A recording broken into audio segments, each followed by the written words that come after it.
Hello, hi everybody. So I've been getting a lot of requests on how to do the ombre with dipping powder. So I figured I have a client here doing pink and white ombre. I'm gonna take care of that right now.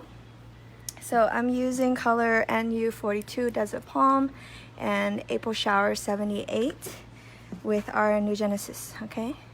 This is the base gel. So the foundation's already built. I've already added the tip and with about 3 coats of the natural base on here. Okay. So Kim Oanh đã nhúng 3 lớp base rồi ở trên móng và dũa shape coffin. Bây giờ mình sẽ làm một cái ombre trắng hồng, well, nude and white. Okay.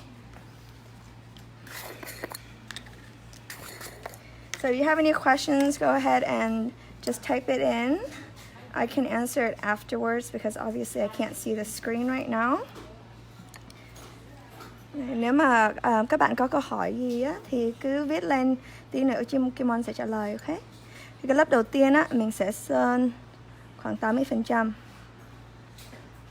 Rồi mình chỉ cái ngón tay lên, nhúng vào bột trắng và rắc từ đầu móng. So the first coat, you're going to apply the base gel on about 80%. Point the finger upward and then sprinkle the white, and then you're going to turn it down 45% and then sprinkle the nude. Okay. And then just clean off excess. Always clean off the excess powder right away, and the reason is because you're going to have much clearer color. The clarity is going to be much better because if you leave it as dried powder, the powder on the top is not going to adhere to any base gel, so it's going to stay dry powder. So mình nhúng xong á, mình nhớ là mình phải lấy cái cây chổi của mình chùi đi những cái bột dơ ở trên á. Thì như vậy khi mà mình làm thêm mấy lớp nữa, cái màu nó sẽ ra rất là trong. Okay, so same thing. It's going to be quite repetitive. Point the finger upward 45 degrees. You want to use gravity to your favor. So that's why you want to point the finger upward. So that way the powder just flies towards the center very lightly. So you have a good fade. And then now point down 45 degrees. So you see when you point down and up like that, it's just going to fly towards the center and it's going to give you a really nice gradient.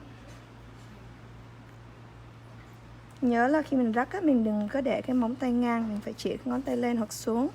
Thì như vậy khi mà mình rắc bột, nó bay xuống ngay cái giữa, chỗ giữa, thì như vậy ở ngay giữa thì nó sẽ lợt hơn một chút. Và đầu móng hoặc là trên móng nó sẽ đậm hơn một chút. Nếu mà mình để cái móng tay ngang á, thì mình rắc ở đâu là bột nó rơi ngay đó luôn. Thì như vậy nó sẽ ra thêm cái lần rõ luôn. Đó, chùi đi. Lớp đầu tiên Kim Oanh hay thích rắc cái màu trắng hoặc cái đầu móng trước á. Thì tại vì làm cái đầu móng trước lúc nào nó cũng hơi khựng tay hơn một chút, nó không có được đều tay bằng khi mà mình đi từ trên xuống dưới. Cho nên lớp đầu tiên mình có thể làm như vậy để mấy cái lớp thứ hai, thứ ba mình đi từ trên xuống dưới, từ cái cuticle xuống á. Thì như vậy nó thuận tay hơn. Thì cái ombre nó sẽ ra đẹp hơn. Đó, rắc. Mà nếu các bạn thấy được là cái tay của mình á, mình không có move cái cổ tay, mình chỉ lấy ngón tay và mình tap thôi. Ok. Lớp thứ hai thì bây giờ mình đi sát luôn khoảng 100%. Ok.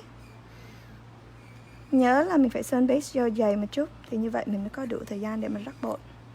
So the second layer, I'm going to go all the way up to 100% of the nail bed. And then I'm going to start at the cuticle area and work my way downward. And then go into the white. But I keep the same technique where I point the fingers up or down depending on the direction. And then I always remove excess powder. That's really important. You know, a lot of people, they don't remove the excess powder, and what happens is they go to use the base right on top, and one, you're gonna have excess color and it's not gonna look as crisp and clear. And then two, you're going to bring those powder into the base gel with you. So it's going to dense the base gel over time. You know, in other words, you're gonna ruin your number 2, your base gel. Okay. And every time you tap, you want to just tap from behind as well, just to remove some of this excess powder, so you can see a little bit better, like where you're missing some colors, you know, what you need to fill in. So nhớ là lớp thứ 2 mình đi từ trên xuống dưới, sơn base gel dày một chút, chỉ ngón tay xuống 45 độ, rồi mình sẽ rắc. Và khi mà mình rắc bột á, mình phẩy cái ngón tay từ đằng sau luôn, thì như vậy những cái bột thừa nó sẽ bay xuống ngay giữa và nó rất là tự nhiên.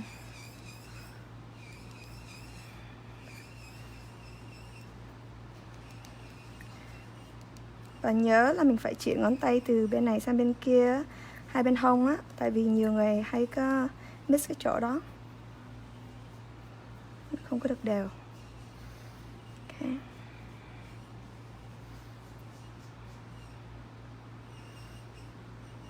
So this technique, once you get used to it, it's very quick. You know, it doesn't require too much time, and your colors are going to come out really nice and even. You see, I'm not using the wrist or moving the wrist at all. I'm simply just using my pointer fingers and tapping the brush. So I'm using the Ombre Perfection brush by New Genesis. This brush is really nice just because the bristles aren't too long or short, not too thick or thin, so it allows you to grab just enough powder, and when you sprinkle, it comes down really evenly. A lot of time people use like old acrylic brushes or makeup brushes, and it's not made for ombre specifically, so what happens is when you sprinkle, sometimes you just get a bunch of powder in one area, and then you just ruin your ombre. So the ombre is really important, like for the gradient to be nice and consistent. So it should look like a blend between 2 colors and not like 2 separate colors.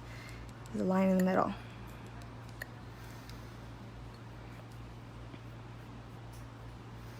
Okay.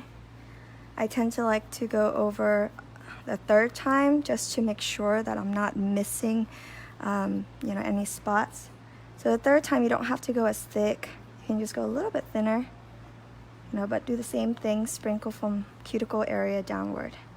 So cái lớp thứ 3, bình thường Kim Anh thích đi 3 lớp ombre, thì như vậy cái màu nó sẽ ra đều nhất. Mình có thể thấy cái chỗ nào nó thiếu á, thì mình sẽ đi thêm lại những cái chỗ đó. Nhưng mà cái lớp thứ 3 thì mình không có cần phải đi dày bằng 2 lớp đầu tiên.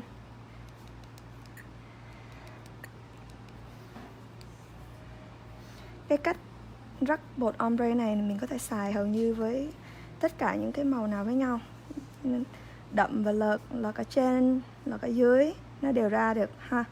Có nhiều kiểu làm ombre lắm, cho nên mọi người cứ tìm cái cách nào mà dễ nhất cho mình. Kim Anh thấy là cái kiểu ombre này thì hầu như là màu nào mình cũng có thể blend với nhau được.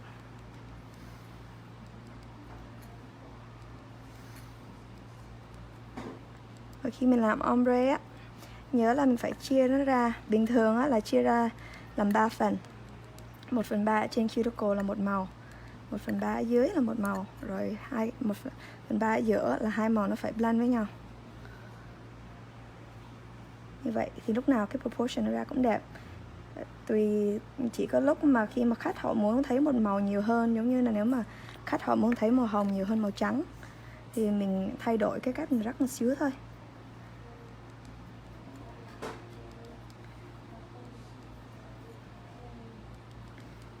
Bột của New Genesis thì nó rất là mịn, nhưng mà nó không có phải là mịn quá, cho nên khi mà mình rắc xuống nó không có bay tứ lung tung. Nhiều bột thì nó mịn quá, nó nhẹ quá, cho nên rắc xuống cái là nó bay hết luôn, nó không có ra đều. Còn đâu New Genesis thì cái bột của nó vừa mịn, vừa đủ cái mịn thôi. Thì mình làm những cái design là ombre hoặc là marble nó ra rất là đẹp. So I'm using New Genesis powder, and the powder is really awesome because it's like the perfect amount of fineness. So when you sprinkle, it falls right where you want it to. Some other, like, you know, some other brands generally can be a little bit lighter, so I could find it a little bit harder to ombre with, but with New Genesis, pretty much either you dip one color or ombre or marble, it comes out like perfect. So it's also about the powder. Powder can make your design easier or harder to do.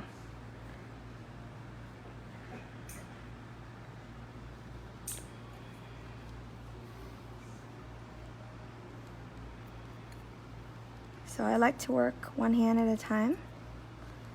Finish one hand with the sprinkling part, and then move on to the next. You're welcome to just do both hands at the same time, that's fine too. So Kim Anh thì bình thường á, là sẽ rắc xong hết một bàn tay, rồi sau khi đó mới sang bàn tay thứ hai. Tại vì mình đang cơ thuận tay rồi đó, cho nên mình không có cần phải chuyển sang bên kia nữa, mình thay đổi cái cách mình rắc một chút.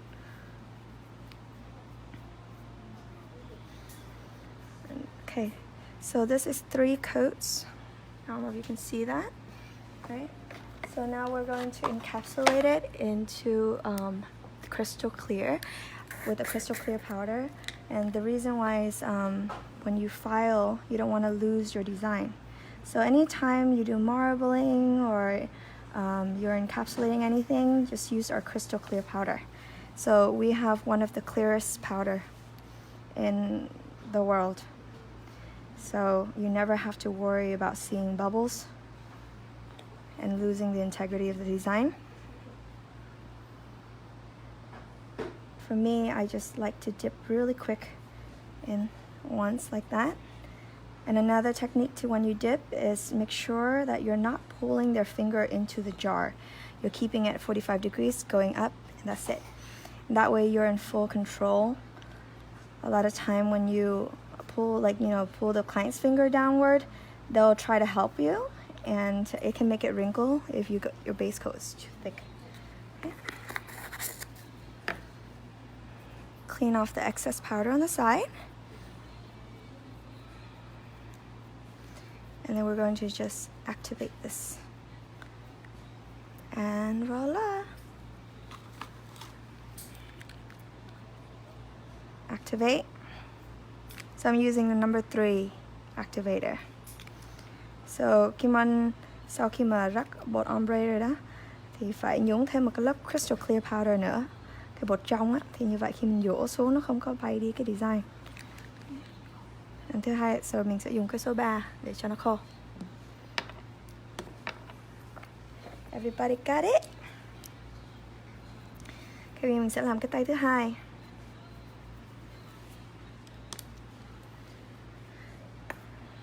Same technique, okay? Apply the base on 80% of the nail bed. Point the finger upward, 45 degrees. Sprinkle the powder.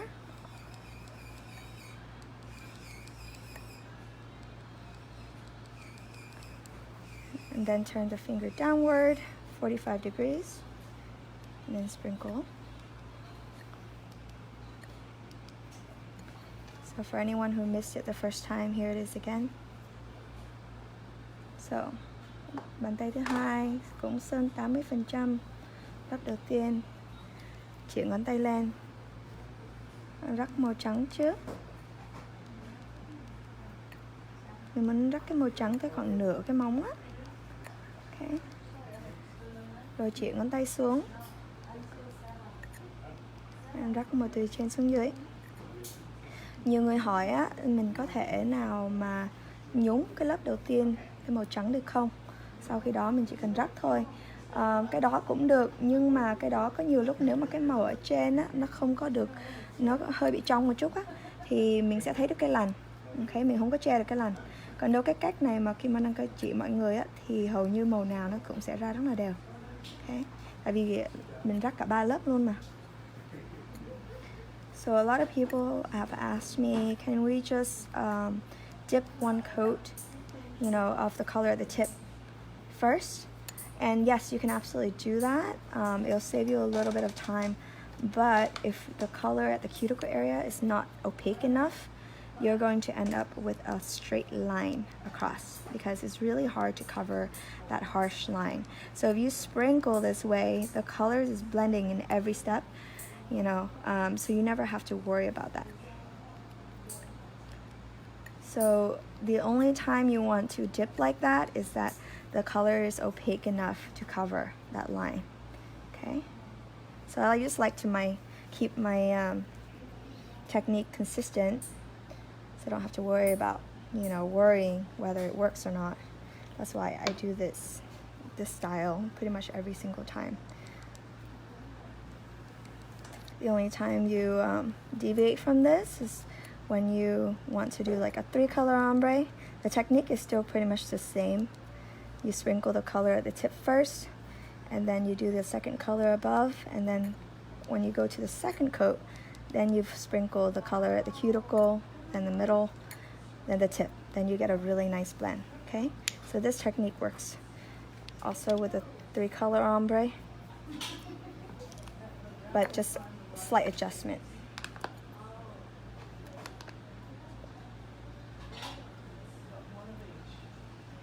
Okay, lớp thứ hai, bây giờ mình sẽ sơn 100% luôn, rắc từ ở trên xuống dưới trước. Rồi sau khi đó mình sẽ rắc cái tip.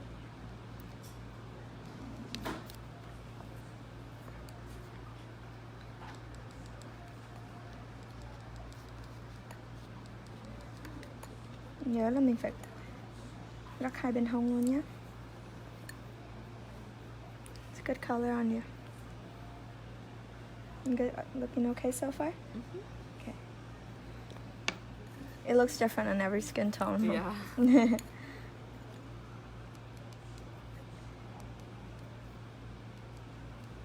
Đó. Sprinkle from top down. 45 degrees.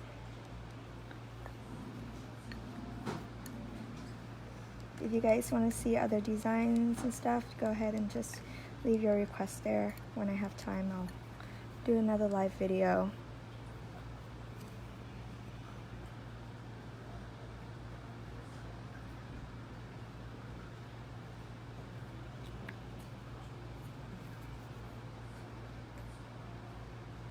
So if anyone wants to do an ombre between like a glitter and a solid color, now that's done a little differently too. And generally, if you want to do like a solid color at the tip and then the glitter at the cuticle area, it's much easier. So you can just dip 2 coats of the powder, whatever color that you choose. Not all the way though, you want to leave a kind of at least a hairline. I want to say maybe about 90% just dipped. And then on the 3rd coat, you can apply the base all the way up to 100%. Then take your ombre brush and just sprinkle the glitter downward. So that way when you file, you don't see that line of, you know, the color, the tip color. So like I do a white with an iridescent glitter ombre, then, you know, when I file down, I won't see the white. I'll just, you know, the glitter will be at the cuticle area. So glitter to a solid ombre is much easier than 2 colors or 2 glitter. Nếu mà mình muốn rắc cái bột ombre, một cái kim tuyến với một cái màu solid thì nó hơi khác một chút nha. Cái đó thì mình chỉ cần sơn base lên và nhúng 2 lớp bột màu ở cái tip. Nhưng mà mình sơn base lên khoảng 90% thôi. Sau khi đó cái lớp thứ 3 mình mới sơn 100% rồi mình rắc kim tuyến xuống. Cũng như cái cách mình đang rắc bây giờ nè. Rắc cái màu từ cái cuticle đó để cho nó xuống tự nhiên. Rồi sau khi đó là mình chỉ cần nhúng thêm một cái lớp crystal clear nữa ở trên, rồi dũa thôi. Cho nên là một màu và một cái kim tuyến nó dễ hơn nhiều.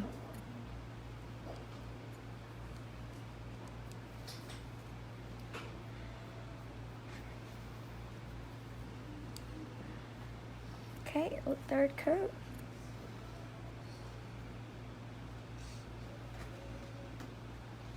The 3rd coat, I actually apply my base gel pretty thin, not really thick, because I really just want to cover any imperfection.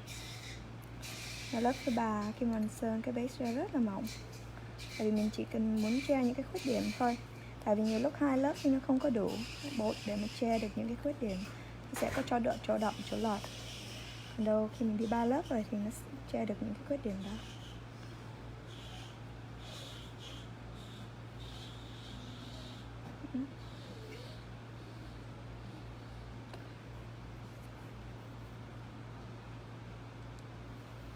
Móng tay càng dài á, thì mình phải làm cho cái móng nó càng dày, nó phải đủ cái độ dày thì như vậy nó không có bị gãy. Còn đâu trên móng ngắn hoặc là trên móng thật á, thì mình không cần phải đi dày như vậy.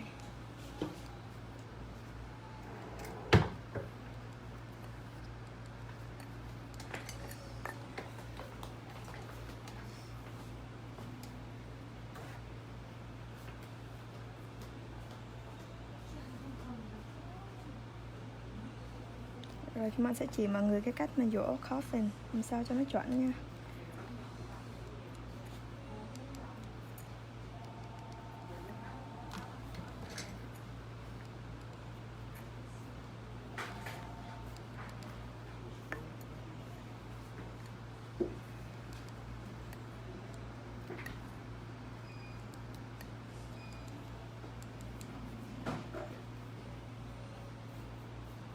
Mong sau cái video này tất cả mọi người có thể tự làm cái ombre nhúng nha. Làm bột nhúng thì mình không có phải lo về cái mùi giống như làm bột thường, mà ombre da nó rất là đều và đẹp nữa. Cho nên bây giờ tiệm của Kim Oanh thì là cũng làm khoảng 90% bột nhúng rồi. So hopefully you guys can accomplish an ombre look after this video. It just takes some practice with the sprinkling, but it's a really easy technique for ombre, and I like doing the dip much better than acrylic now, just because one is easy, but two is because I can't stand the odor of the liquid. I'm low monomer, so plus being pregnant, I don't like to smell that anyways. My salon, I think we're probably at like 90% dip, and then 10% the rest with gel, acrylic, and regular. So I'm going to do a live video on the New Genesis page, just to show, let everybody know ways to explain it to your clients on the benefits of doing the dipping powder versus other products, and how to build dip. Okay. So we're done. Again, if you like the color combo, it's NU62 Desert Palm and NU78 April Showers. Now I'm going to dip one coat of Crystal Clear. Giờ mình sẽ nhúng thêm cái lớp Crystal Clear.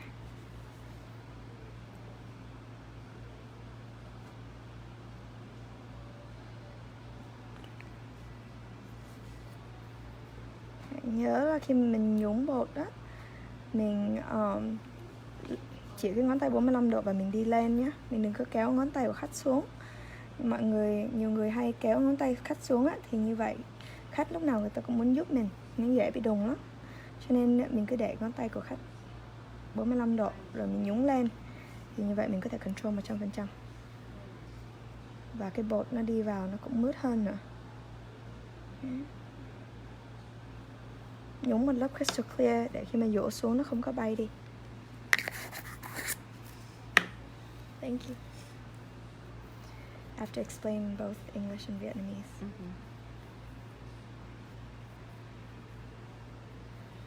Okay, clean off the excess, trừ đi những cái bụi dơ, rồi mình sẽ dùng số 3 Activator Liquid cho nó khô.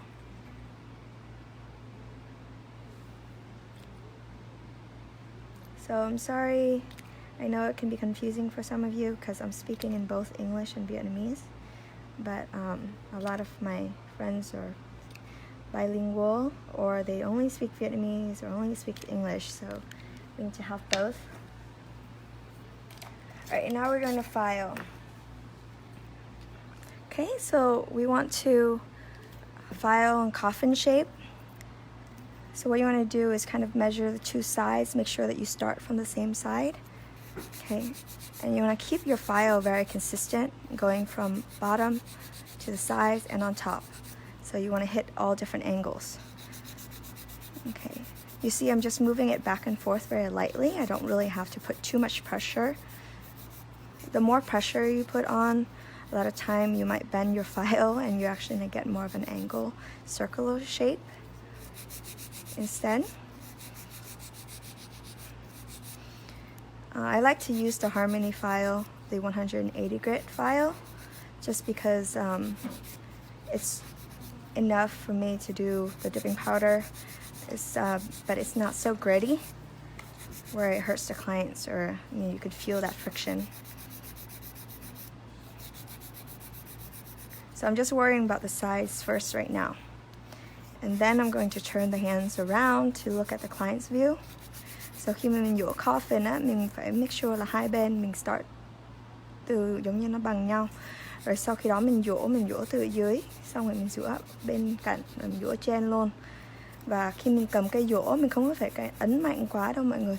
Mọi người càng ấn mạnh nó lại càng bị cong. Ok, dũa nhẹ thôi, đi qua đi lại thành một cái đường rất là thẳng. Coffin thì hai bên nó phải rất là thẳng, nó không có độ cong. Nếu mà có độ cong thành ballerina rồi. Okay. Rồi mình quay cái tay lại, dũa cái đầu. So this is a client's view. This is what they see. So when you turn it the other way, it might look straight to you, but it might be crooked to your client. So you have to make sure to turn it around and look at it from the client's angle. So mình phải quay cái ngón tay lại và nhìn cái đầu này á, tại vì cái cách này là cái cách khách thấy cái móng tay á, cho nên hỏi vì sao mình dũa rồi mình thấy thẳng mà khách họ lại thấy là nó không được thẳng. Thì tại vì đây là cái client view. Okay. Bây giờ mình coi lại giống như mình có cần phải chỉnh ở đâu không.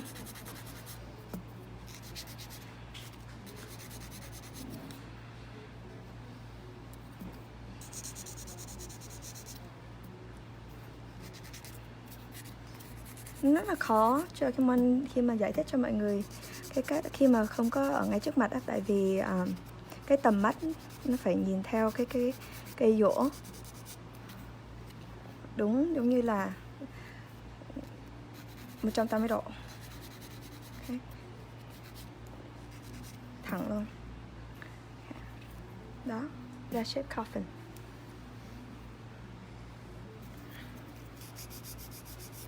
Bên đây cũng vậy luôn. Okay, so same thing on this side. I'm gonna work from underneath on the side.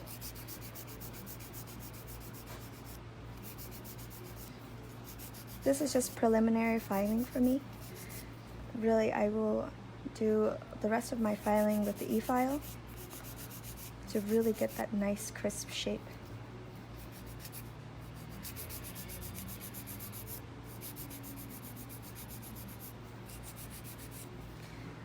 Lúc ngày xưa khi mà hay có cái tật á, là dũa xong cái kéo một cái như vậy.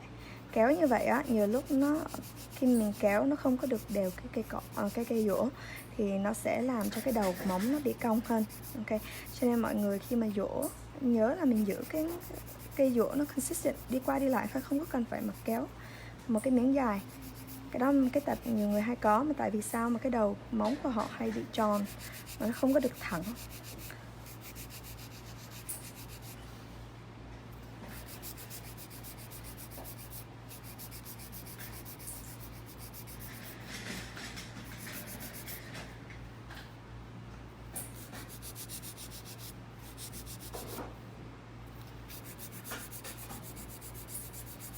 Mình nhớ khi mình cầm cái ngón tay của khách, nó cũng là quan trọng là mình phải có cái chỗ để mà support cái ngón tay á. Khi mà dũa nó không có cử động. So it's important too. So the way that you hold your client's nails, that it doesn't move while you're filing, because if it's moving, it's compromising your perfect straight line that you're trying to create. Client's view. And when you're holding it this way, don't hold it down here, okay? You want to hold right up here, right in between where the nail bed is, so that way it has good support and you're not hurting your client. If you're moving here, you see it's too much vibration and that's going to end up hurting your client. Okay, khi mình dỗ, mình cũng phải cầm ngón tay sát lên, thì như vậy cái móng tay nó không có cử động, nó không có làm đau khách. Nhiều người dỗ từ ở đây thì như vậy nó rất là đau.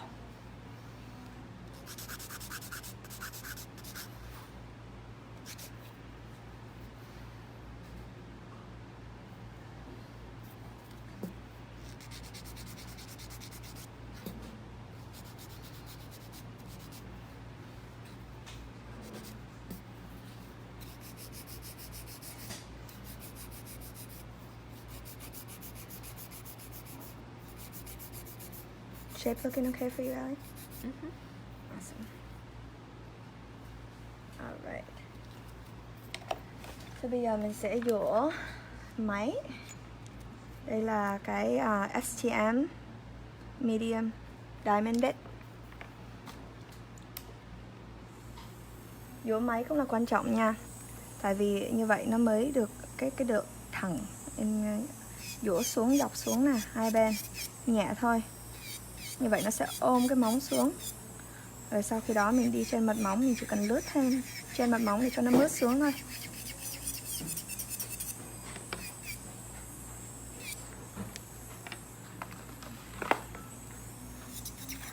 Rồi mình sẽ đi ở dưới thêm cho nó thêm độ cong.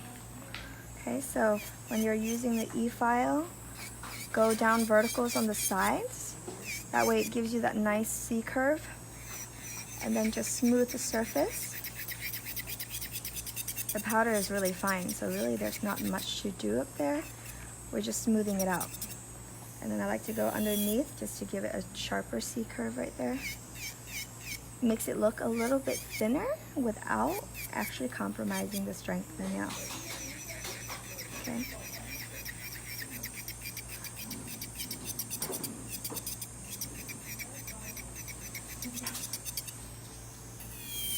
Mình dỗ ở dưới như vậy thì cái móng nó sẽ nhìn mỏng hơn.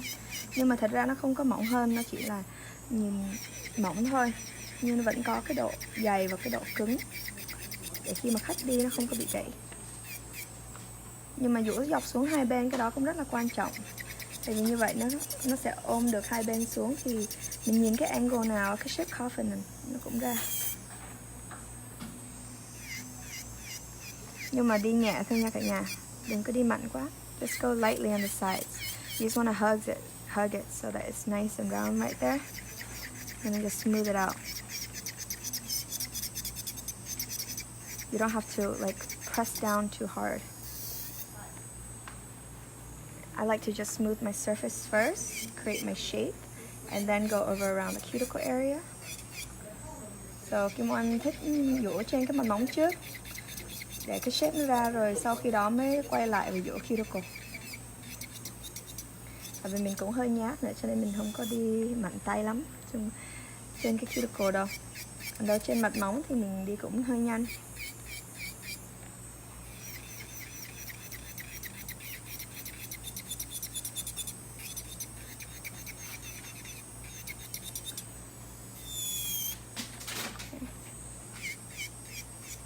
So with the E-file, when you're going on the surface, you know, if you go faster, it's actually better at smoothing. A lot of people tend to go a little too slow and sometimes it catches. Okay, so actually slower is not better. I'm going about, let's say about 15,000 RPM. Mình đang dỗ khoảng 15.000 RPM. Dỗ nhanh hơn á, thì nó sẽ mướt hơn. Còn đâu nhiều lúc mình dỗ chậm hơn á, đi với máy chậm quá thì nó sẽ bị giống như là nó khựng á.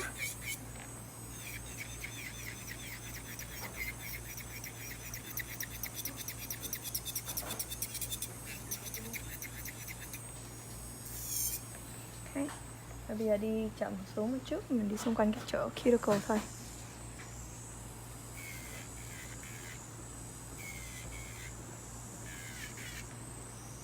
Bây giờ em sẽ đi chậm xuống One chỗ cuticle.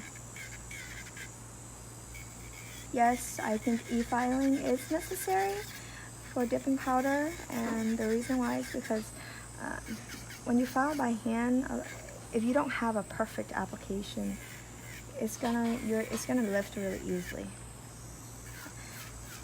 Nhiều người vỗ tay cũng được, nhưng mà nếu mà vỗ tay á, mà mình sơn không có chuẩn 100% á, là nó sẽ rất là dễ để mà nó bị lift.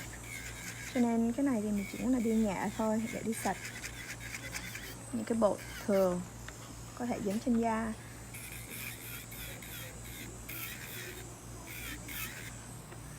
I like using the e-file just because I think it's a faster alternative, and you know, I can get much more like precise. Go really tight in there.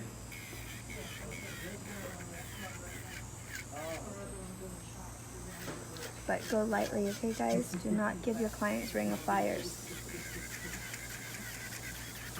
Đừng có vỗ mạnh quá nha. Vỗ mạnh quá là nó đi xuống thành cái lằn á. Em chỉ vỗ nhẹ thôi.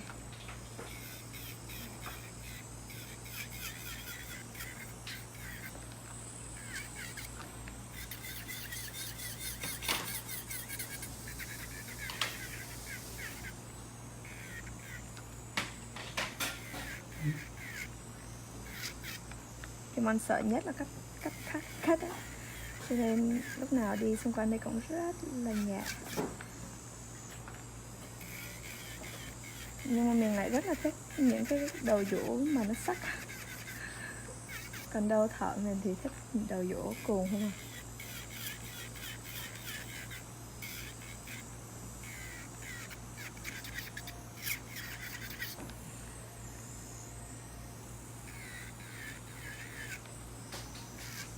We're almost done.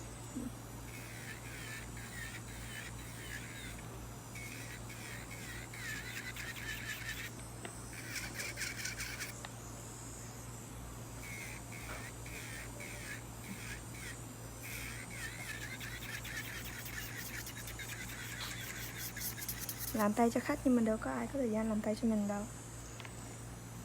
Bây giờ nó cuồn xuống hết rồi.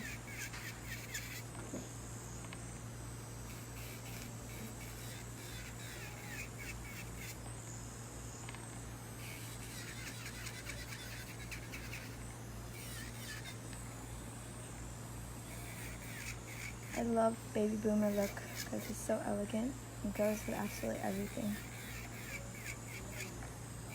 Have you had this before? Mm-hmm. Yeah. Your coach allowed this though, huh? Yeah. I know.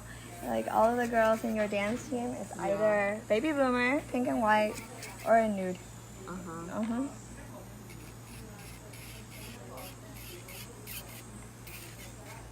I live in Texas, so everybody's going back to school on Thursday. Everyone gotta come in and get their nails done. She's in a dance team, so her coach only let her wear really neutral colors. I think I probably have done nails for like at least a third to half of your dance team already. Yeah. It's because it's the best. Oh, thank you.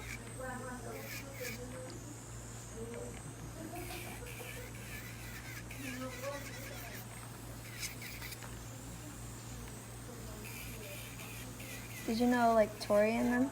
Mm-hmm. Yeah. She graduated. Everybody went to UT. I know.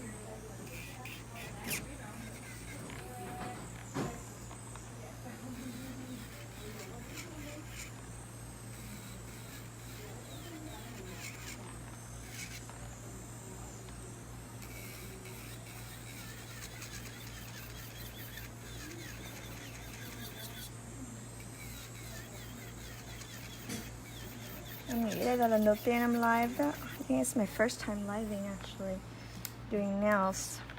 Well, aside from when I'm at a demo, a demonstration, but in my salon it's the first time.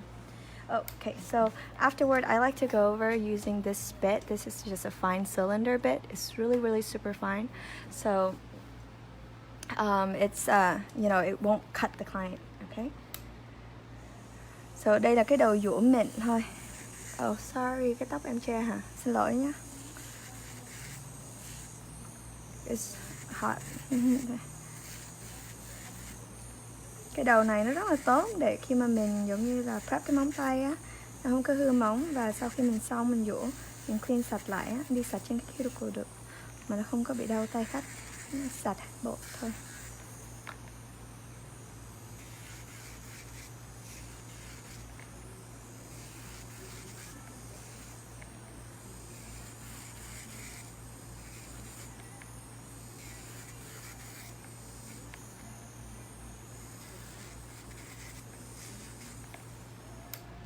Okay.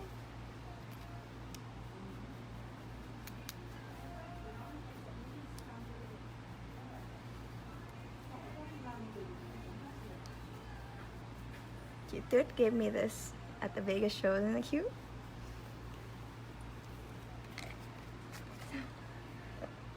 Okay, just buff.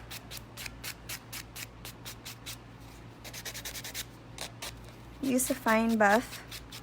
Don't use too coarse of a buffer. The finer you buff it, the shinier the top coat's gonna be.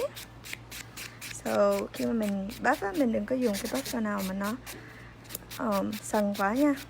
Càng mịn á thì cái cái top coat nó càng bóng.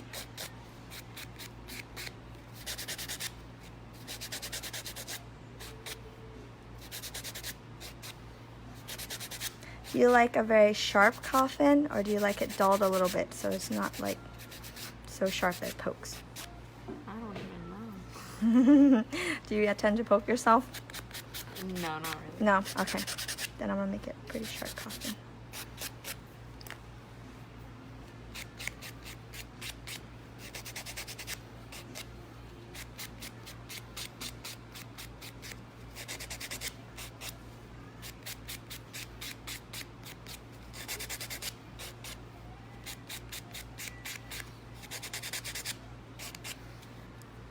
So if you want to dull it out, this is the perfect time to dull it, just with the buffer going at the corners. She doesn't care, so I like a very sharp coffin. So I just want to go over with my file one last time on the sides here, and the tip, just give that really nice point. Okay. Nếu mà muốn cho nó không có nó sắc quá thì dùng cái buffer, mình buff thôi, nhưng mà khách của em không có care, cho nên em lại thích cho nó rất là sắc, cho nên em quay lại dũa thêm chút nữa.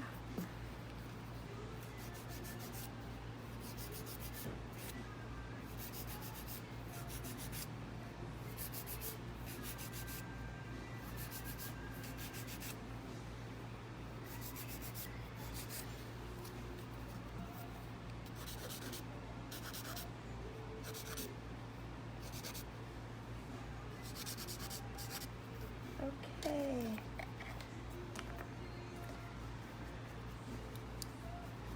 Bây giờ thì cũng có thể cho khách đi rửa tay, nhưng mà bình thường cũng không có cần thiết á. Mình chỉ cần lấy cái đầu dũa bàn chải gọi là brush bit á, mình đi qua đi sạch hết những cái bụi thôi.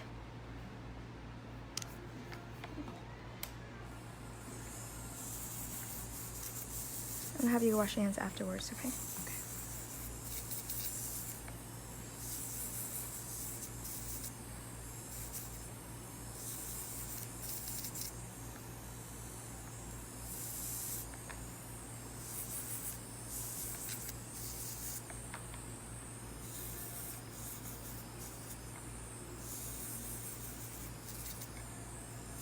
Mà đi rửa tay em cũng không có thích cho khách dùng xà bông nè, tại vì dùng xà bông nhiều lúc á, nếu mà những cái màu đậm á, và xà bông nó có những cái giống như chất mùi trong đó, thì nó sẽ làm trên cái mặt móng nó có một cái đường lằn. So like the soap, if it's fragrance, sometimes it can leave a little bit of a residue. So I don't want to have any type of interference in my finished work. So no soap. Using activator now, dùng số 3. Sơn hết trên mặt móng.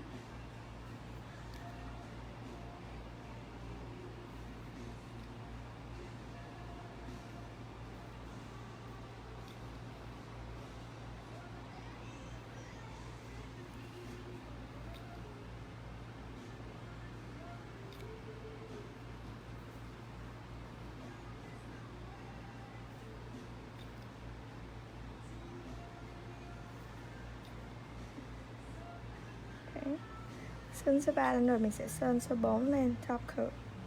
So after the activator, I'm going to use my finish gel number 4. Sơn số 4 lên. Tip with number 4, để cho nó đỡ cứng cọ, mình nằm cây cọ xuống, mình chỉ cần lướt qua từ bên này sang bên kia. Okay? So a lot of people ask, why does my brush harden? That's because a lot of people are using the tip of the brush. So when the tip of the brush come in contact with undried activator, it's going to get hard instantaneously. So to reduce this chance, you lay the brush down and use the body of the brush. So that way there's always, there's always a layer of base, the top, the finish gel in between your activator and your brush. So, nếu mà mình sơn theo kiểu 45 độ thì cái đầu cọ nó sẽ hay dính vô cái activator, cho nên rất là dễ bị cứng cọ. Nếu mà mình nằm cái cọ xuống như vậy á, mình chỉ lướt qua thôi thì lúc nào nó cũng có một cái lớp finish gel ngay giữa, thì mình sẽ không có sợ mình bị cứng cọ. Lớp đầu tiên mình sơn mỏng thì là mỏng nha cả nhà. Rồi lớp thứ hai mình có thể đi dày hơn một chút. So first coat you want to apply really thin. And then second coat, you want to go a little thicker. Now I'm going to second coat. See, once you see that it's dulled out a little bit, that's when it's ready. So khi mà nó thấy nó không có bóng nữa đó, là mình biết là nó khô rồi đó. Lớp thứ hai mình cũng đi như vậy luôn, nhưng mình đi dày hơn. So a little thicker on the second coat. No fans, no lamp, okay? Especially the fans. The fans can wrinkle, cause ripples, and any particle in the air can stick onto it. So đừng có dùng quạt hoặc đèn nha, nhất là quạt á, tại vì nếu mà dùng quạt thì những cái chất dơ trên không khí nó sẽ dính lên, và thứ hai nữa sẽ làm cho cái top coat finish nó bị nhăn.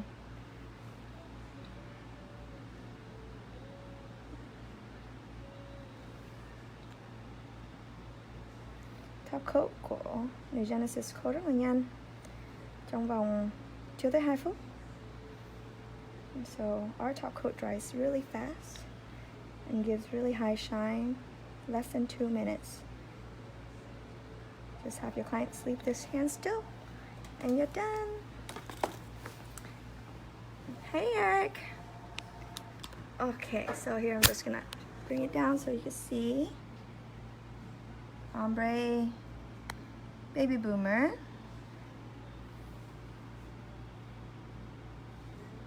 Okay.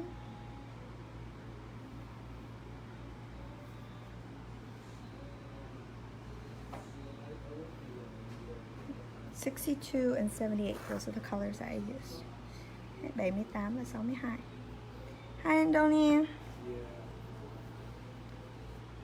Okay, so now that I'm done, I can see everybody.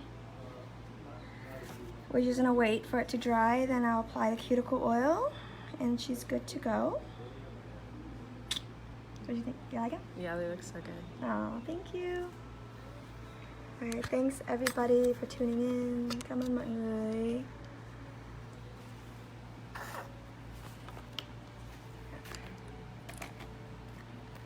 So, nếu mà muốn có cái thắc mắc gì thì cứ để câu hỏi ở trên cái comment nha. Em sẽ trả lời.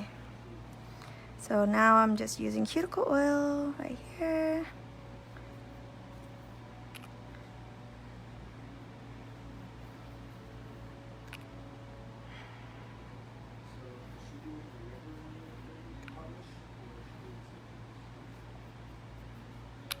Okay, can I take a picture of your nails? Yeah, of course. Awesome. Thank you.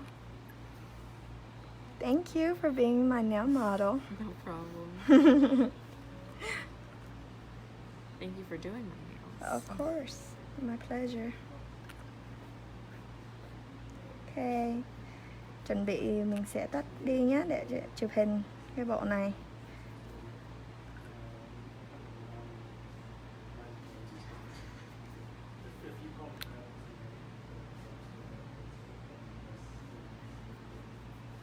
Okay, done. See, dry already.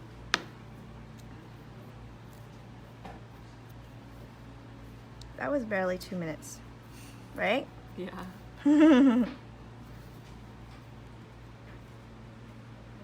Yeah, so it dries super fast and it's pretty shiny. Okay, my dear. Okay, tạm biệt nha. Bye everybody.